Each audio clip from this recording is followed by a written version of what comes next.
Okay, so I'm going to introduce our guest speaker tonight. This is a great subject I don't think we've ever had somebody talk about. And, at the museum, we're always, constantly trying to I wouldn't say revise, but refine our, version of history. And sometimes we find that we don't have things right. We find out a piece of information and we just make a better version and presentation of what we know of the incredible, colorful history of Port Aransas. And Tim Seiter he's a PhD candidate from Southern Methodist University. He is currently putting on finishing touches on a manuscript about 18th century military life in Spanish Texas for UT Press. He has also worked closely with the Karankawa of Texas, and his dissertation will be a general history of these peoples.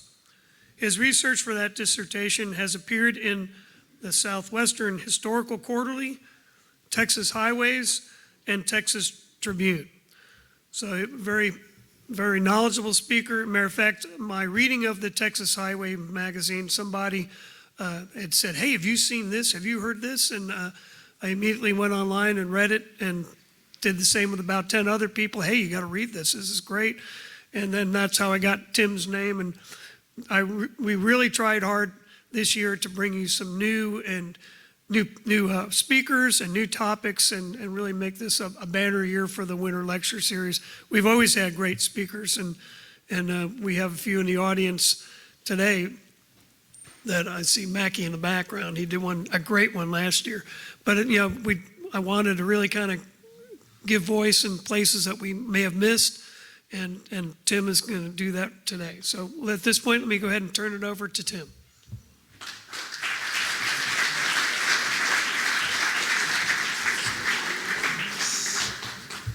Well, hello everyone. Thank you so much for having me today. I'm very pleased to be here. I am a native Houstonian, so it's really not too far away, and I've driven by this area many different times, and I really do love the coast.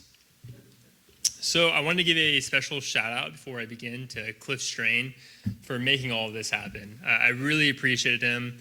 He's been so responsive, so communicative. So again, a big thank you is needed for Cliff Strain. So I'm going to give him a round of applause. Okay, so today I'll be speaking about the revitalization of the Karankawa peoples of the Texas Gulf Coast, and how for the past 150 years or so, people believed they were extinct, that they had walked off into the sunset and disappeared. That is the favorite word they like to use, they disappeared. But then all of a sudden, recently, you have Karankawa individuals who are stepping forward and saying, "Hey, we're still here, we're not extinct." So the point of today's lecture is to kind of understand why scholars and just the general public believed the Karankawas were extinct, and to also examine kind of this revitalization movement. And this revitalization movement of native groups is happening all across the United States right now. So in South Texas, there's Coatecan people who are coming forward and saying, "Hey, we're not extinct, we're still here." There's Attakapas Ishak people in the Louisiana area that are doing the exact same thing. And if we went up to the north, because I know there's a lot of people from the north here, there's a lot of Métis people who are also doing something very similar. Okay, so my main goal here today is, as I mentioned, to explore why most people believe the Karankawas were extinct. And then I'll discuss how they survived and how they thrive today. Ultimately, I intend to show you that the Karankawas are a persistent people. Okay, let me turn this clicker on. So before I really dive deep into this lecture, I wanted to provide a general overview of who the Karankawas were, because while there may be many native Texans in this room, not all of y'all are from this region, not all of y'all are familiar with the Karankawa people. So some context is needed. Excuse me. So the Karankawas are a Texas Native American culture, consisting of multiple different tribes. Whenever I say Karankawa, I'm using that as an umbrella term for all these different Karankawan-speaking tribes. Just how I would say everyone in this room is an American. It's not the most exact way of labeling everyone in this room, because we have Texans, we have people from Minnesota, and so on. But just for the purpose of this lecture, it's the easiest way of kind of generalizing these people, the Karankawa peoples. But the Karankawas themselves were comprised and composed of 5 different major tribes. And they spanned historically from Galveston Bay all the way down to Corpus Christi Bay. That's around 200 miles of coastline. And they usually ranged inland around 30 or so miles. Although we do see some groups, some tribes of these Karankawas, like the Cocos, going much further inland than 30 miles. Like we find the Cocos, which again is a Karankawa group, going upwards to 50 to 100 miles inland. So we can actually figure out these distinct Karankawa borders. I'm missing one of my slides, unfortunately. We can figure out these distinct Karankawa borders by the pottery they made. They made what was called Rockport ware pottery, or Rockport pottery. And I'm sure many of y'all have heard that name, Rockport. It's a town right down the road. Well, Rockport pottery, and I have an example right here. I actually brought this from Dallas. It survived the flight from Dallas, which shows how durable this pottery is. This type of pottery is called Rockport ware. It's made by a student of mine. And the Karankawas made this type of pottery specifically. And what's distinct about it is that they use what's called asphaltum, or naturally occurring tar, to decorate this pottery. And so they would use it as decorations and also as waterproofing. And we only find this Rockport pottery in the area in which the Karankawas lived. So if we go in 30 miles, we find the Rockport pottery, but in any place beyond those 30 miles, that Rockport pottery is not available, not seen. So that is how archaeologists have been able to define the Karankawas' boundaries, their territory. They look for these types of shards from this type of pottery. And if they can find it, then they can kind of determine the borders and the boundaries of the Karankawa people. I'm going to pass this around. This is again made by my student. She made it outdoors in an open fire. It's very durable. Don't feel like you're going to break it. It's very strong. But I'm going to pass it along so everybody can at least feel it and see what it looks like. She made this in the image of what the Karankawa people would make their own pottery, so it's pretty, somewhat identical.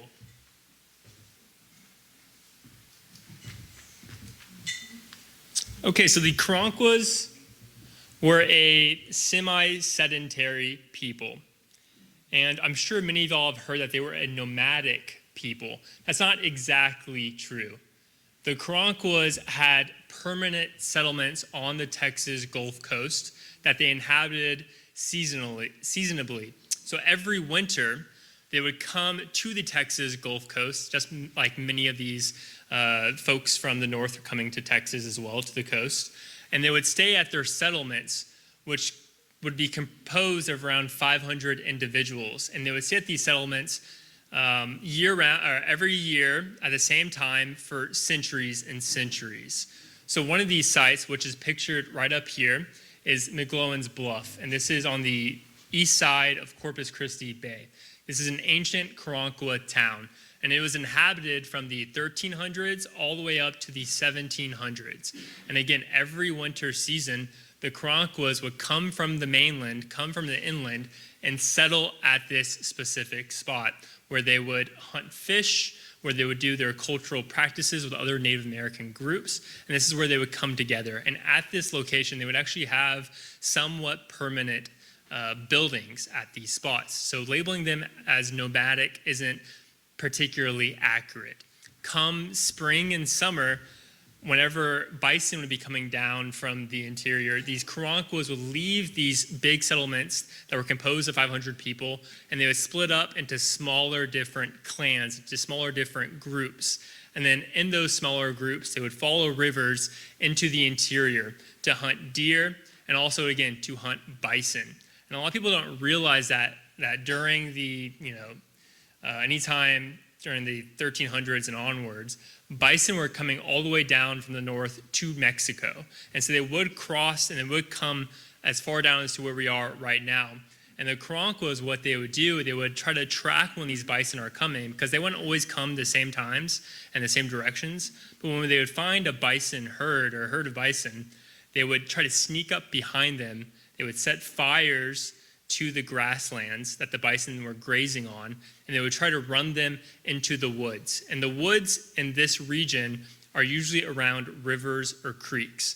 And so try to force the bison into these woods, and near these woods would be these rivers, and they would try to run the bison over these kind of river bluffs or river cliffs, and they would wait for them in the river to cut their throat and to kill and slaughter the bison. And so these Karankawa peoples are environmental masters, they're amazing hunters, and that's one of the ways they killed these big game of bison, and they ate very well for themselves. So as I mentioned, that is kind of the seasonal migration of the Karankawas in the spring and summer. They're in the mainland hunting bison, deer, and so on. In the winter and spring, they're coming down to the Texas Gulf Coast and settling at sites like this, which is this McGlowan's Bluff site is 5 football fields in length, and it had over 40,000 different native artifacts here. So the Karankawas should be known as the jewelers of Texas. What they would do is they would walk along the seashore, they would find beautiful shells, and they would make jewelry out of that. And I'm sure some of y'all are familiar with this shell over here on the right. It's from a lightning whelk. That was a particularly valuable shell they would try to acquire to create pendants and all sorts of different types of jewelry. And we actually see archaeologically, they had these kind of like manufacturing areas where they would manufacture all this jewelry. And then when they would go into the mainland and the inland to trade this jewelry, they would get, quite a good kind of return on that jewelry, and these pendants and these lightning whelk, other aspects, would make their way all the way up to the Great Lakes. So they would, again, make their jewelry on the Texas Gulf Coast. They would trade it with inland groups, and those inland groups, using diverse Native American trading networks, would take it all the way up to the Great Lakes. So that just shows, again, how well connected a lot of these people are and what they're doing with that good diverse trading network. The Karankawas should also be known as masters of their environment. They eat very well. We can see a list of all the food they eat we found at their kind of refuse heaps and archaeological digs. And because they eat so well and they have such a diverse diet, they tended to be quite healthy, and they also tended to be quite tall. So if we look at kind of some of the Native American remains that have been uncovered that are associated with the Karankawa people, we see that the average height of those remains are 5 foot 8 inches. That's like around the average height of these Karankawa remains. At the exact same time that the Karankawas are thriving on the Texas Gulf Coast, when the Europeans come, the Europeans around 5 foot 2 on average. So we can see why when they're landing on the Texas Gulf Coast and they encounter these 5 foot 8 people that are towering over them, why they might view them as giants. And there's much more to kind of this myth that we'll discuss a little bit later, but that is one major myth that has always surrounded the Karankawas, that they were a giant people that ranged upwards to 7 feet tall. Of course, there are instances in which the Karankawas reached around 6 feet tall, or as tall as I am, but much more likely on average, they're around 5 foot 8 inches. At this point, we'll say, I didn't quite explain this, but the cultural beginning is around 1250. And then at this point, prior to European contact, their peak population was around 8,000 individuals. So prior to Europeans coming to the New World, the Karankawas had a population of 8,000 people. And that population, again, ranged from Corpus Christi Bay up to Galveston Bay. Okay, I think that's a good kind of quick context for the lecture. Now I want to kind of dive into like the main meat of this presentation. And I want to start with an individual named Enrique Gonzalez. So Enrique Gonzalez in 2009, He reached out to the Brownsville Herald, and he claimed that he was the last living Karankawa person. That newspaper asked for a comment from a local historian to validate his claims to see if he truly was the last living Karankawa person. And that they ended up reaching out to a professor at the University of Texas at Brownsville, a local historian. And that historian, after hearing that claim, said this, and this is a direct quote: "To say that he believes he's descended from Native American groups in the area is plausible, but to say that they are the Karankawas is a stretch, and I don't believe it, and I don't think he can prove it." So as we can see, this historian was extremely skeptical of Enrique Gonzalez's claim. He did not believe him, and that's because that historian, all the books he had read, had labeled the Karankawa peoples as an extinct, inert people, that they no longer were here. So why do all these academics, including that local historian, believe the Karankawas are extinct? And to answer this question, we need to fully understand just how powerful the Karankawas were as a people.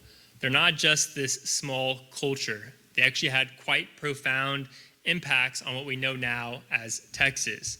And because they were so powerful, it was in the best interest of the colonizers to label them as extinct. So from the 1200s, which is when the Karankawa culture began, up until the 1820s, the Karankawas controlled pretty much the majority of the Texas Gulf Coast. The vast majority of it was under Karankawa control. So that's a period of around 570 years in which they controlled that space. By comparison, the United States is only 244 years old. So the Karankawas maintained control and influence in this large area for twice as long as the United States has been a nation. And so what did the Karankawas do with that power? Well, first off, they made colonizers provide them tribute. The Spanish particularly. Whenever the Spanish came to settle Texas, the Karankawas made them build missions and presidios. And these missions and presidios do not function in the usual way that missions tend to function across the northern borderlands. The usual functioning of a mission, which I'm sure many of you are familiar with, is that Native peoples would come to these missions. They'd be, in a sense, trapped there, stuck to do work, stuck to build these missions. They would have to worship. Their culture would be erased. They would not be able to speak their own languages. They had to speak Spanish only. But in this case, among the Karankawas, it's much different. The Karankawas are so powerful that they believe, or the Spanish believe, that they upset them as a people, that they could destroy all their settlements. So in this case, the Karankawas are living on the Texas Gulf Coast, and they ask the Spanish to build them a mission, and they watch while Spanish presidial soldiers build them the mission. They do not speak that much Spanish in the missions. They do what they please. Every time they come to the mission, they get tribute, and then they leave. And this is all for promising not to attack and kill the Spanish. So that's one of the things that the Karankawas do with this power. They also end up policing traffic along their shoreline. They wreck ships with impunity. So they actually force Spaniards to come to the bays, which we all know are much more shallow than a lot of people believe. And they would force these ships to try to come to them, and they would wreck them, and they would loot these vessels. At one point, the Spaniards get so fed up with this, and they're so tired of paying tribute and having the Karankawas raid their ships, that they decide to come together and try to annihilate the Karankawa peoples. But what ends up happening is the Karankawas withstand that annihilation attempt, and in fact, they push back against the Spaniards so hard that the Spaniards debate whether or not they should abandon the Texas Gulf Coast entirely. And that war is officially ended by the Spanish agreeing to build what is now known as Mission Refugio, which would provide tribute to these Karankawa peoples. So again, these Native Americans are quite powerful. And for hundreds of years, they withstood invasions, not just from European colonizers like the Spanish and the French, but also from other Native American groups that are trying to intrude on their territory. So all the way up until really the 1820s, so from the 1200s all the way up to the 1820s, the Karankawas held firm control of the Texas Gulf Coast. But then came Anglo-Americans. On July 26, 1821, Stephen F. Austin, who's pictured up here, is also known as the father of Texas. He crosses the Sabine River and he starts to tour lands that were granted to him by the Mexican Republic. And this land grant that is now, he's an impresario of it and he wants to settle this land. This land grant is in the middle of the Karankawas' sacred spaces, in the middle of their heartland. This is right in the dead set middle of their territory. And so as Austin is examining his land grant, he heard about the Karankawas and he wrote in his journal, and this is a direct quote, "The Karankawas may be called universal enemies to man. They kill all nations that come into their power and frequently feast on the bodies of their victims. There will be no way of subduing them but extermination." So Stephen F. Austin, he writes this after meeting a group of Karankawas known as the Cocos for the very first time. And that is what he thinks of these Karankawas when he meets them. But when we look at the interaction itself, it's very cordial, and these Cocos are very friendly. They're trying to give him a lay of the land. But the issue is that Austin, in his time in the United States, has heard a bunch about the Karankawas from the Spanish. The Spanish are very upset and angry at these Karankawas, and they depicted them as demons. And they depict them as a people that can never be converted, a people that can never be controlled, a people that you can never live alongside. And so whenever Stephen F. Austin is doing his research on his new land grant, he reads all about these Karankawa peoples, and he reads it from Spanish accounts. And again, these Spaniards are not friendly at all towards the Karankawas. So that's kind of like a key point, because I want to say that Austin had in his mind this kind of myth of the Karankawas. And so now I'm going to kind of go into some of these myths about the Karankawas that were swirling in his head when he came to Texas. Another image of mine is missing. So one of the first myths that Stephen F. Austin likely heard was that they were a stinky, smelly, dirty people. And the thing is, the Karankawas, by exact contrast, were a very healthy, a very clean people. As we know here on the Texas Gulf Coast, there are quite a few mosquitoes. And so what the Karankawas would do is they would lather themselves up with some types of greases to ward off those mosquitoes. So yes, that would keep them a bit smelly, but the thing is, every single morning, almost religiously, the Karankawas bathed themselves. And we see this in primary sources, where come morning, even if it's freezing, 33, 34 degrees, they jump into the water to bathe themselves. Even when there's ice over the river, they break the ice and they bathe themselves. So they are regularly bathing themselves. They're probably cleaner than some people are today. They were not a foul-smelling or dirty people. I mean, maybe the fats that they would rub on their body would make them foul-smelling, but dirty was not the case. And if we compare them to the Spanish, they're definitely not a dirty people. The Spaniards had a very big problem, and that was that they did not know how to swim, or a lot of them did not know how to swim at this time. So whenever the Spaniards would go to try to bathe in like the San Antonio River, they had to be especially careful, because if they stepped too far, too deeply into this river, they would fall into it and be swept away and drown. And we see this happening. We see this in primary sources of Spaniards drowning all the time. And there's one in particular of two Spanish priests who were bathing in the San Antonio River, and one Spanish priest, again, stepped in too far and began to drown. And his friend, who was watching all this unfold, could do nothing because he too did not know how to swim. So while the Spaniards are not being able to bathe themselves, the Karankawas are able to clean and bathe themselves. So they grew up on the Texas Gulf Coast. All of them can swim.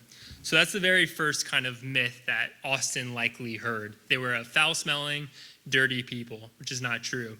The second myth he likely heard was that they were a savage and antagonistic people. When we look at the historical accounts of the Karankawas, we also see that was not likely to be the case.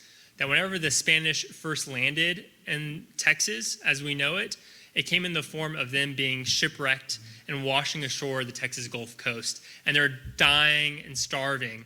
They have no water. And so what did the Karankawas do when they encountered these dying conquistadors landing on their coast? They try to take them in, save them, feed them, and try to keep them warm.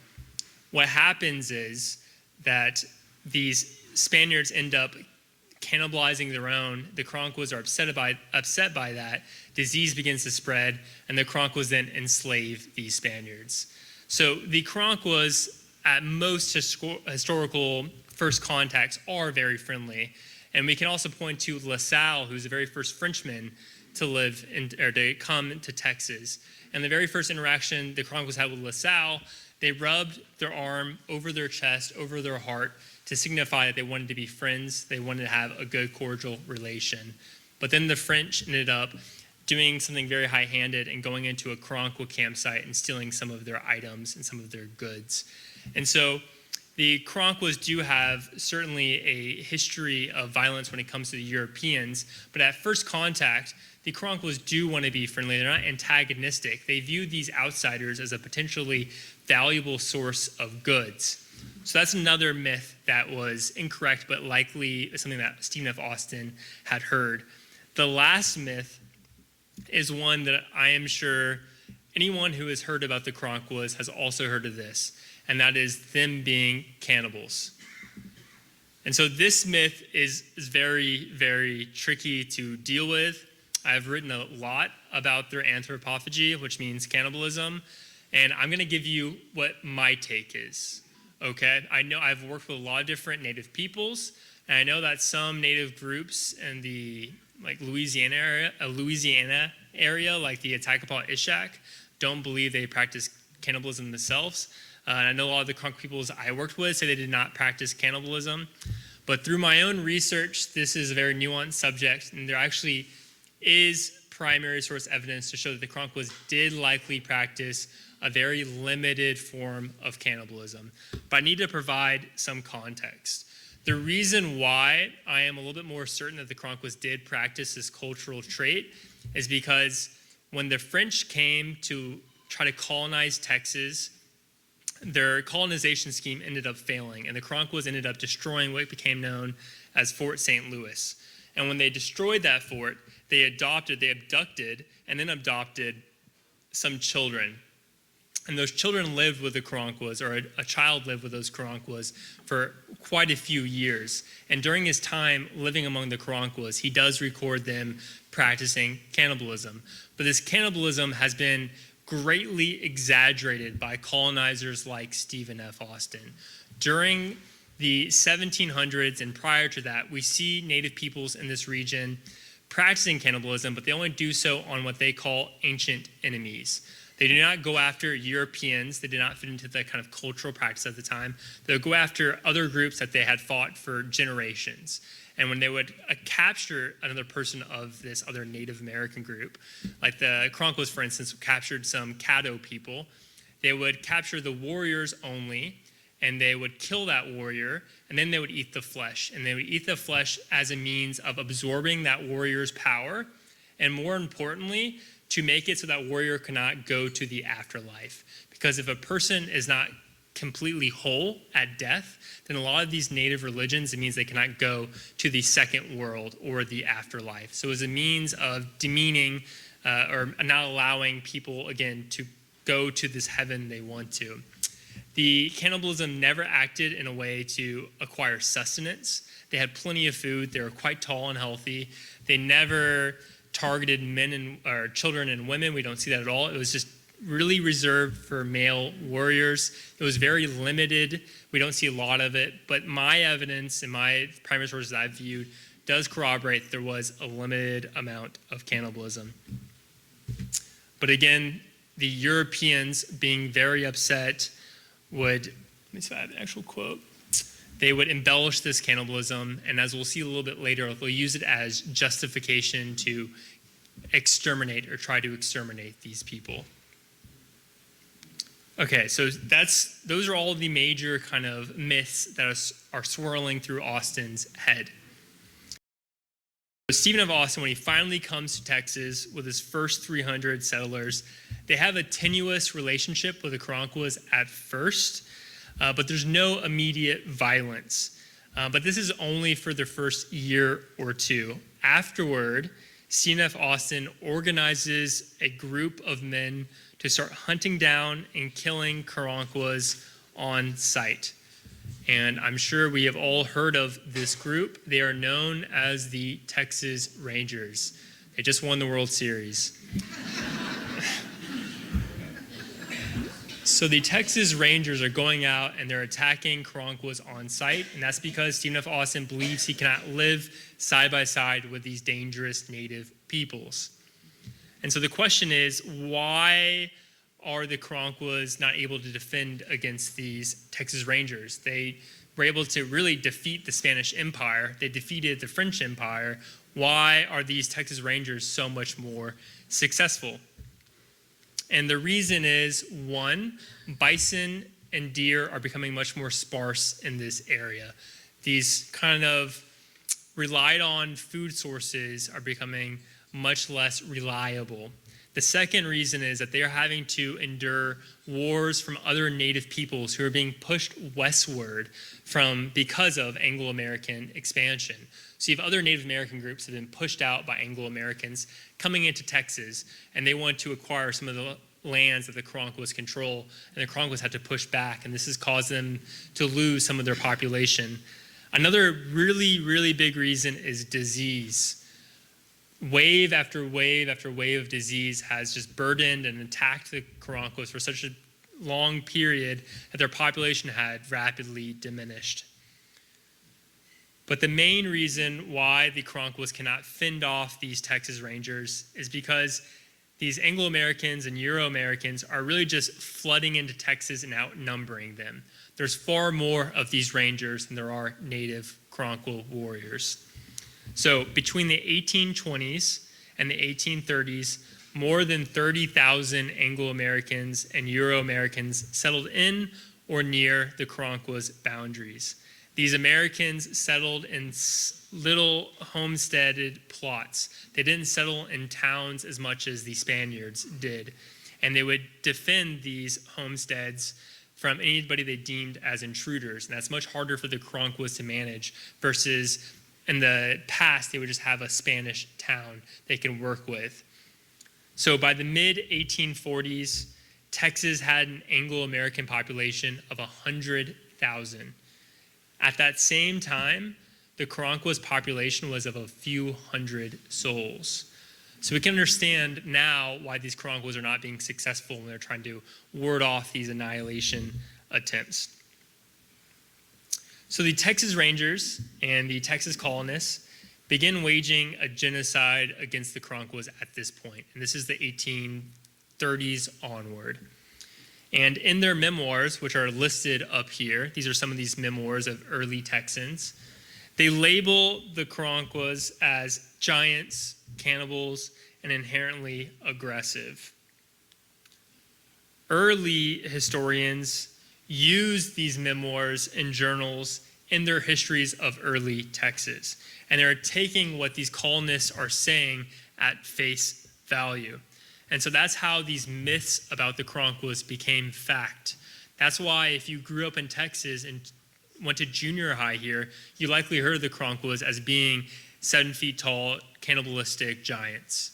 And it all came from early historians looking at these memoirs and taking what they say as fact, and also these people kind of perpetuating this idea of the Karankawas needing to be annihilated.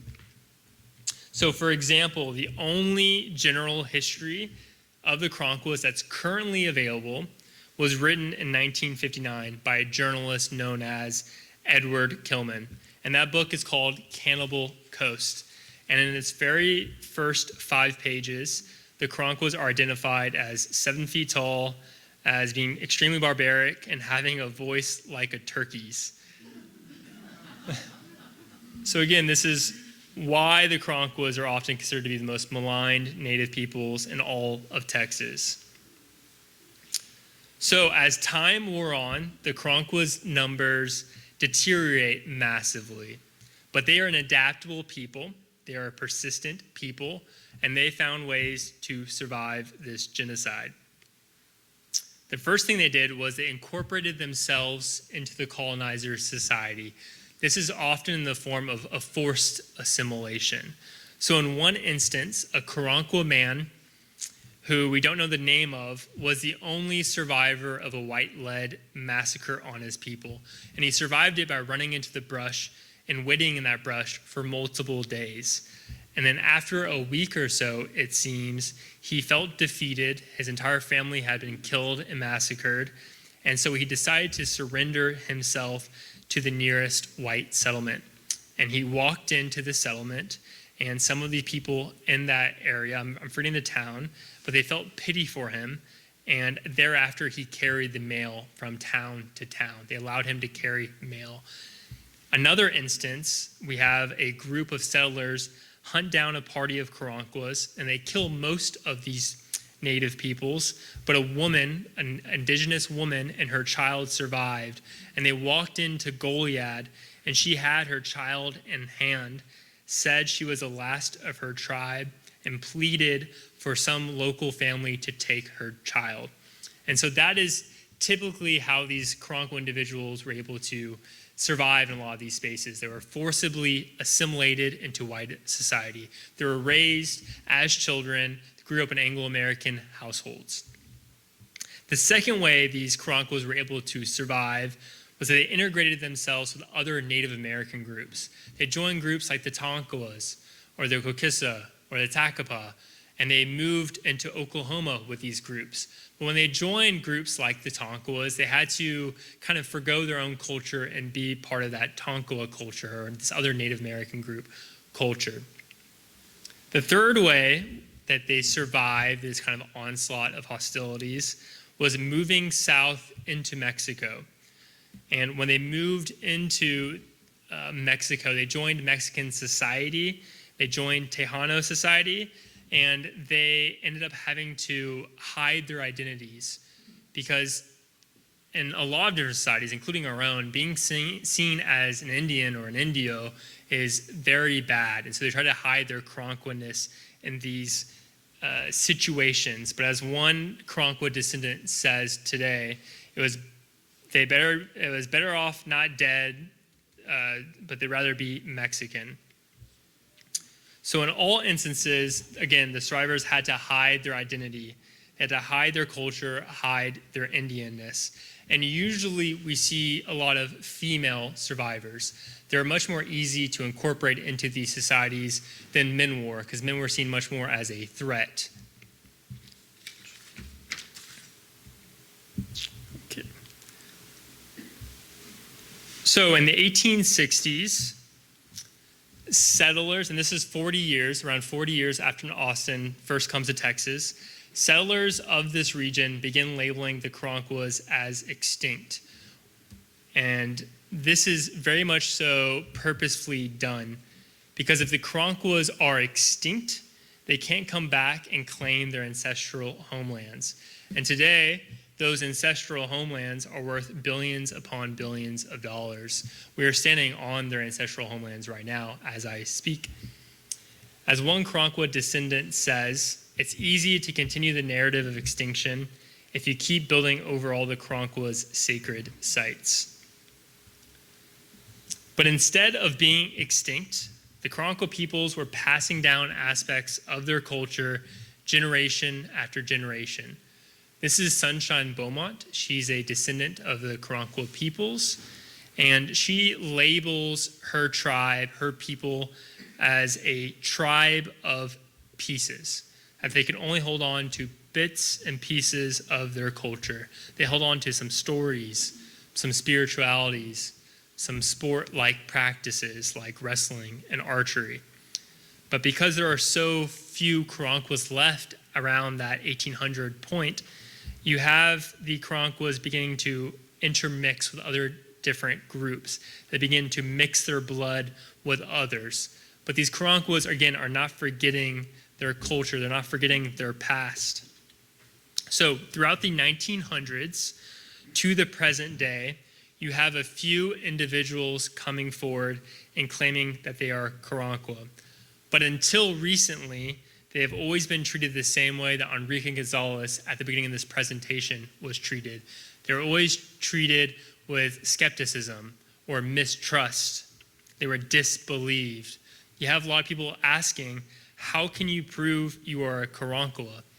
And the Karankawa, which are what the Descendants call themselves today, they say DNA tests. The issue with DNA tests is that they're not conclusive. They're not always conclusive to what Native American group you actually belong to. They can tell you where your ancestors come from, a specific region, but not the tribe they belong to. Another way that they try to identify whether or not you are a Karankawa is looking at your ancestry and trying to track your ancestors historically. But the issue with the Karankawas is that a lot of these records you would use to track your ancestors are not available to these peoples. Church records, Spanish church records, for instance, are incredibly sparse. While we have burial and baptismal records in San Antonio, we don't have those same records. We haven't found them yet for La Bahia, or what is now known as Goliad or Victoria.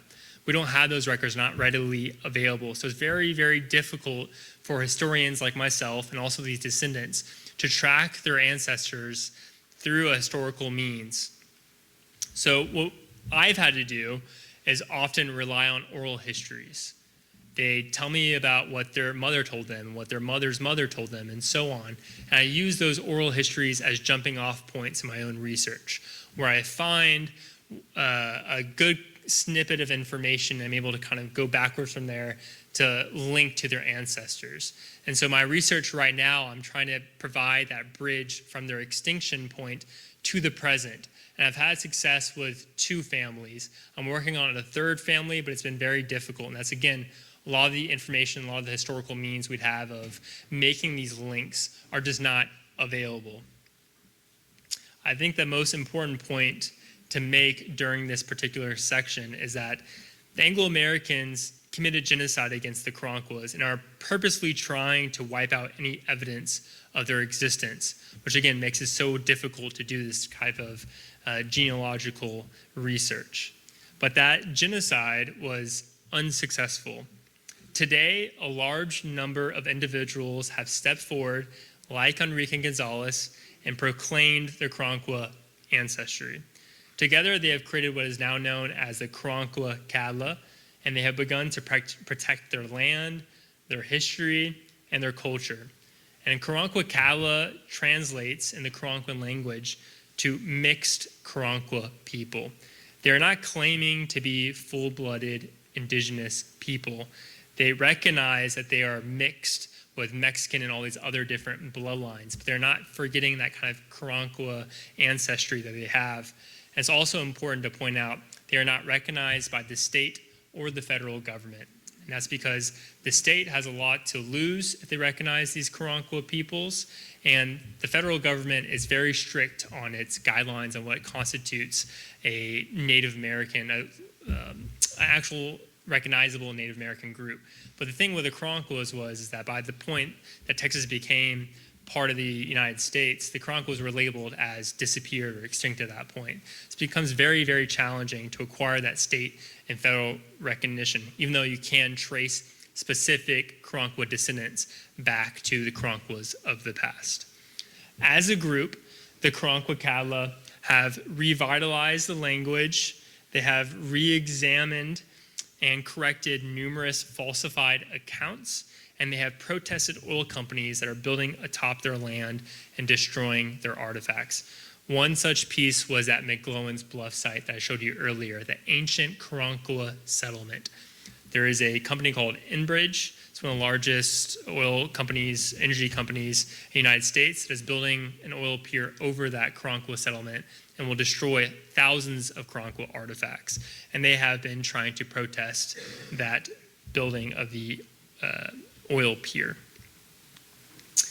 Today, there are maybe 150, 200 members of the Karankawa that claim to be descendants of Karankawas. And here are some key members of that organization.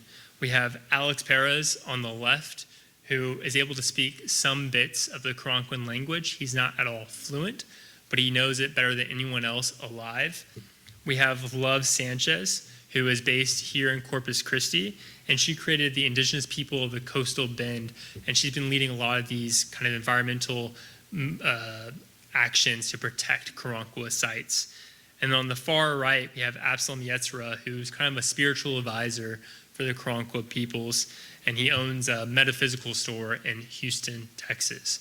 So as I said at the beginning of this lecture, I wanted to demonstrate that the Karankawas are still here, they are still a persistent people, and they were able to absolutely survive a genocide, and they are thriving to this day. That's all I have for y'all today. Thank you so much. And I guess we'll ask questions afterwards. Thank you.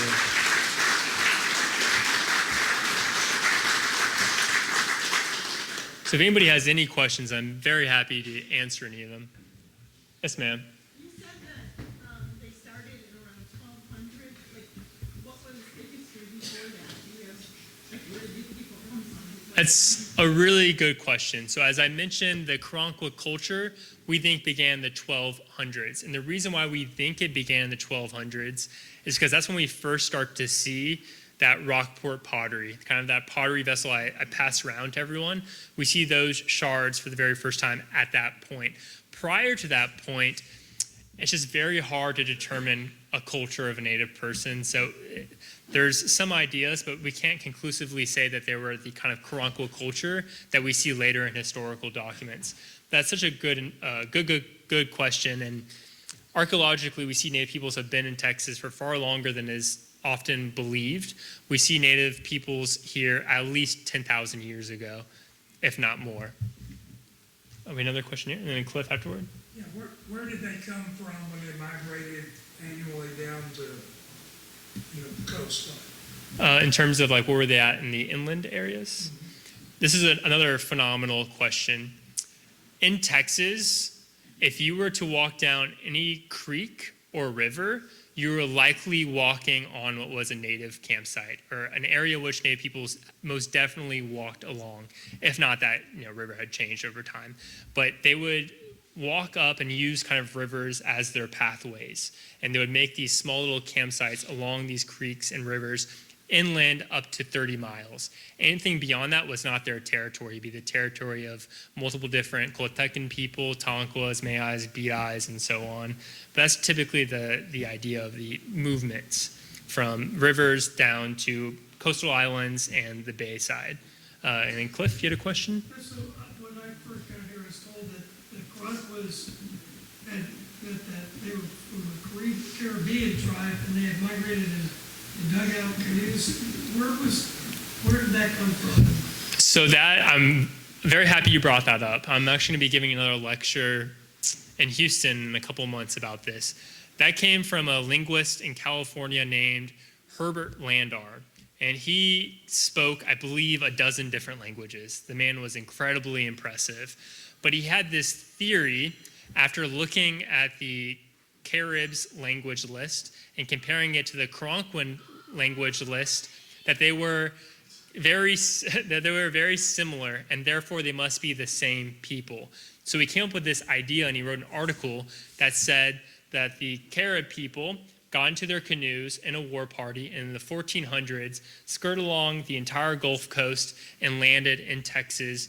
And that's why the Karankawas are so different from all these other Native American groups. That's why they're so tall. That's why they're so savage, because they're actually cannibalistic Caribs. But in actuality, we have plenty of evidence that the Karankawas were here well before the 1400s. As I mentioned, we see their culture had survived and was present at least by the 1250s. So that is a myth that was perpetuated by an academic that has lived for quite some time.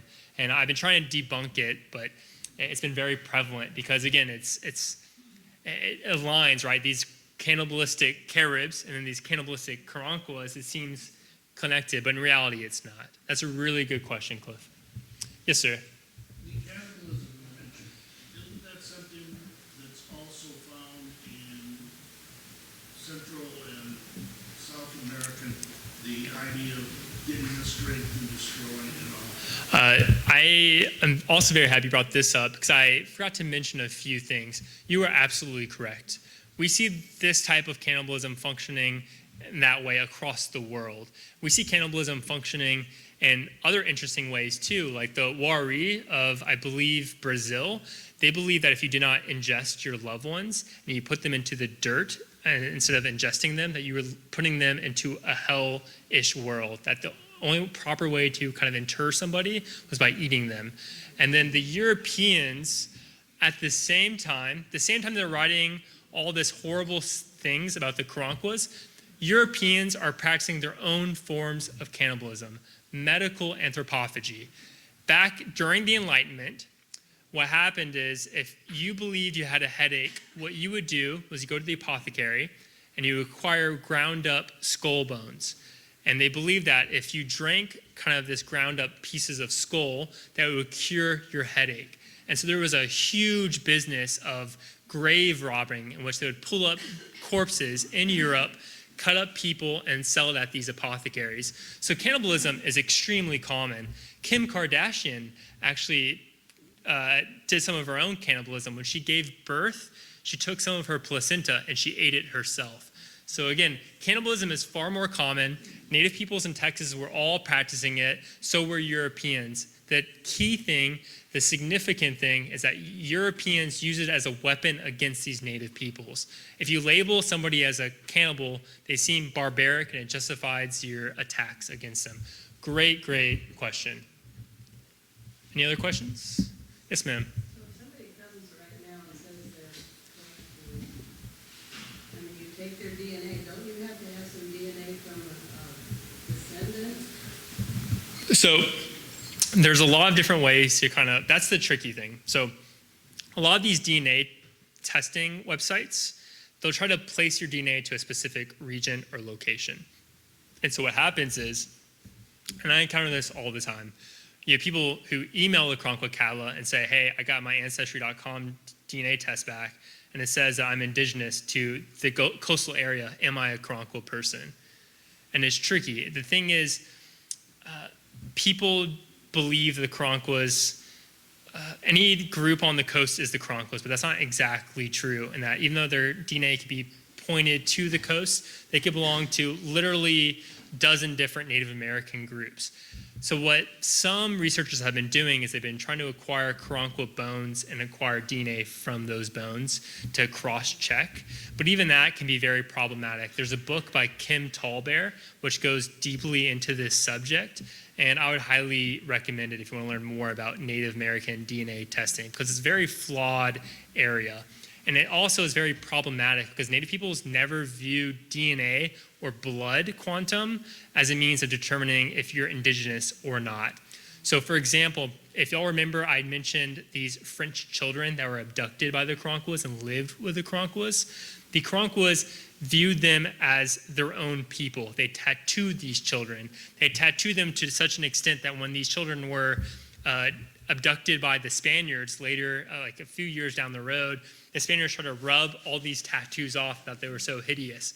But the Karankawas adopted these children and viewed them as their own people. And that's how acceptedness, that's how like they would accept you and their culture, not based off your blood or anything else, but based on whether or not the community accepts you. So you have a lot of Native American groups today that essentially follow that same format. There's some groups like, I believe the Comanches, you have to show you have some descent to Native peoples, but other groups just want the community to accept you and then you are part of that community. That's a good question, very nuanced, very complex. I'm happy to talk more about it too if you want to in the future. Any other questions? Yes, sir.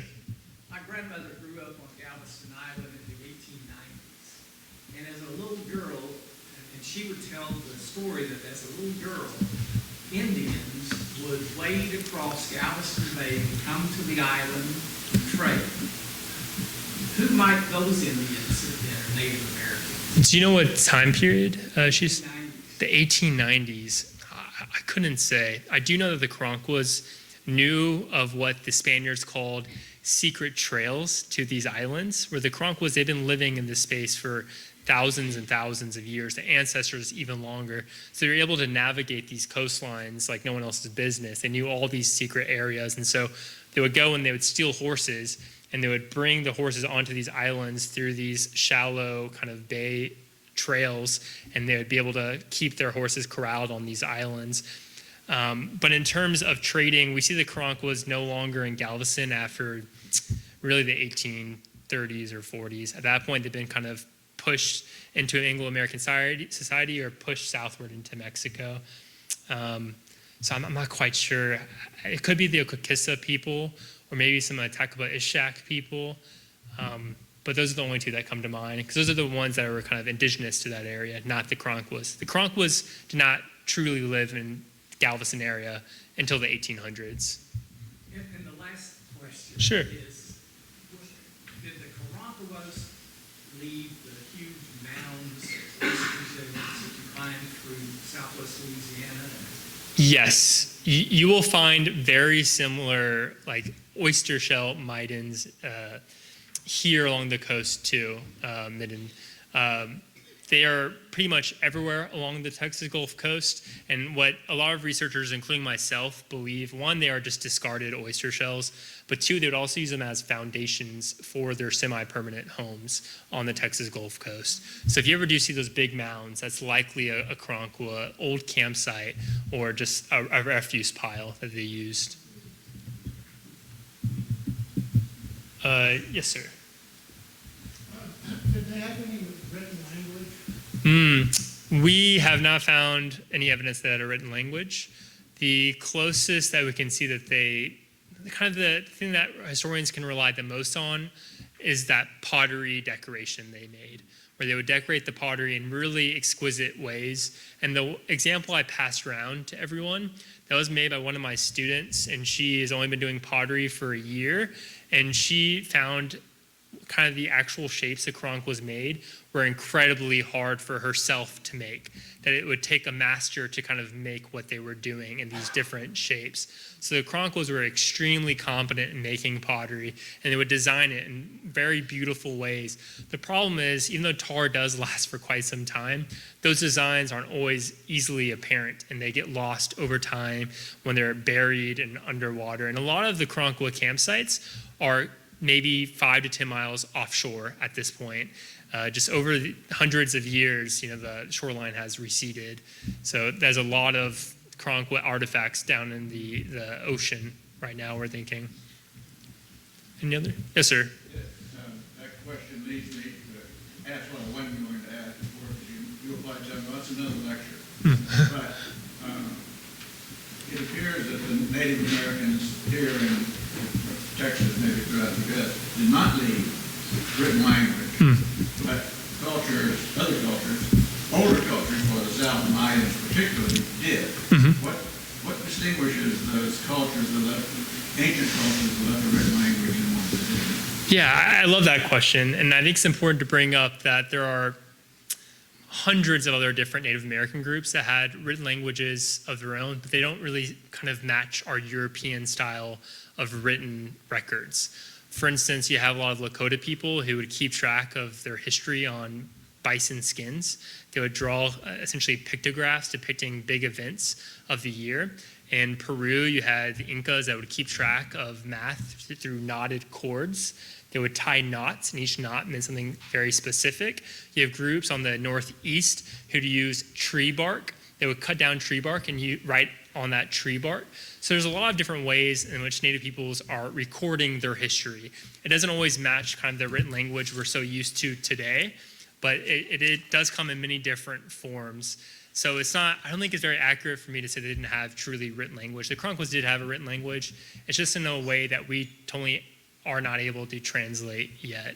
And I hope that answers your questions, because the Karankawas are absolutely, while the Caddo people are maybe more sophisticated in terms of their buildings, the Karankawa peoples are very sophisticated in their own way and develop technologies that the Spaniards were trying to acquire from them, like their fishing weirs, for instance, were really sought after by the Spanish and other things. So I don't want to sell the Karankawa short, but they weren't to the likes of like the Mayan people, in that society, but they had written language in their own way. Yes, ma'am. Just 3 or 4 years ago, a Native American remains was found on an island in British Bay. Does that happen a lot that you hear about? All the time. So often. So I would say, I think 3 years ago, maybe 2 years ago, I did a tour along the entire Texas Gulf Coast to find new information about the Karankawas. I wanted to find new archives, just new letters and so on. And I gave talks to every single town I went to. I went to like 10 different towns. And at every single talk, maybe I'll have one after this talk, came up to me and said, I have some Karankawa bones. I had an individual that had a whole Karankawa skeleton in his attic.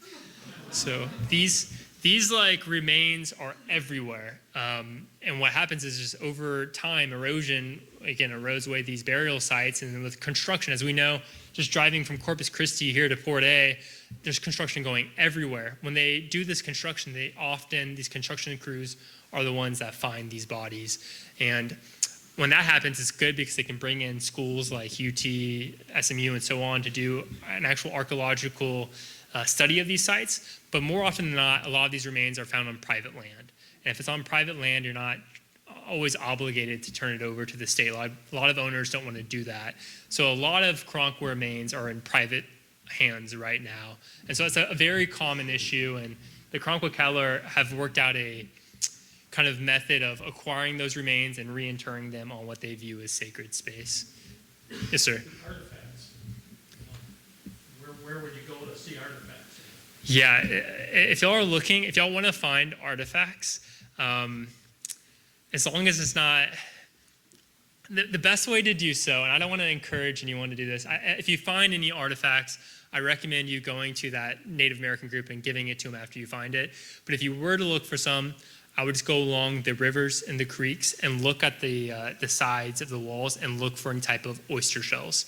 If you see a large grouping of oyster shells, around that area will likely be Native American artifacts and arrowheads. That's what I mean, is there a place where I can go to see artifacts? Museum. I see the guy who said he was the last one, he had a bowl in his hand there, I mean, is there some place that you can say, I know what they use, the artifacts? Good question. Absolutely. And it's actually not too far away. In Victoria, Texas, there's the Museum of the Coastal Bend. It's one of probably the best museum when it comes to dealing with the Karankawas, and it has tons of different artifacts. It has what their bows might have looked like, even though that bow is in Goliad at the Mission Espiritu Santo. But the Museum of the Coastal Bend has the best range of artifacts, I would say, and the people there are phenomenal, just like they are here. Any other questions? We'll do one more question. Yes, ma'am. What inspired you to get into studying this? It was an accident, to be honest. Maybe like a decade ago when I was 20, I received some money from University of Houston to study a topic of my choice. And I decided to do the Karankawas because I've heard all these crazy legends about them. And I'm like, that can't be true. And so whenever I did that, I wrote a big honors thesis. And then after I published that honors thesis, somebody stepped forward and said that they were a Karankawa. And then the day after that, somebody else stepped forward and said they were a Karankawa. And they all emailed me, and I put them in touch. And then thereafter, the Karankawa Cattler formed. And so I've been fortunate to be at the center of this revitalization movement. I've been fortunate to be able to work with all these Karankawa Cattler people. And so that's why I've continued this research. But after doing it for a decade, there was a point in which I got burned out and started a whole other book project. But now I'm back to the Karankawas. So, well, thank you all so much. Y'all been such an amazing audience. I really appreciate y'all. Thank you.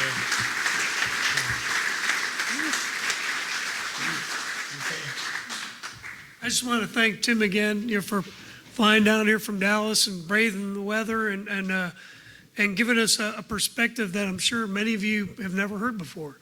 And I think it's enlightening and encouraging for the Karankawa Cattler, because they have a tough road ahead of them. But thank you again for coming out tonight. Next week, we'll have Dee Wallace talking about the history of sport fishing boats and sport fishing. Another interesting guy, local. He's never talked before. He was here earlier checking out Tim so he could kind of match his magnitude of presentation. And but he ran a mothership operation that was kind of based out of Australia that had a 42-foot boat on a mothership that I think was 235 foot. I'll let him tell you about it, but broke over 10 world records in blue marlin and sailfish, and he's done some pretty heavy research on the history of the Farley Boat Works and how it relates to other sport fishing boats being built that were powered in the U.S. So that'll be interesting and close to home too. So thank you again for coming out tonight. And again, Tim, thank you for that great presentation.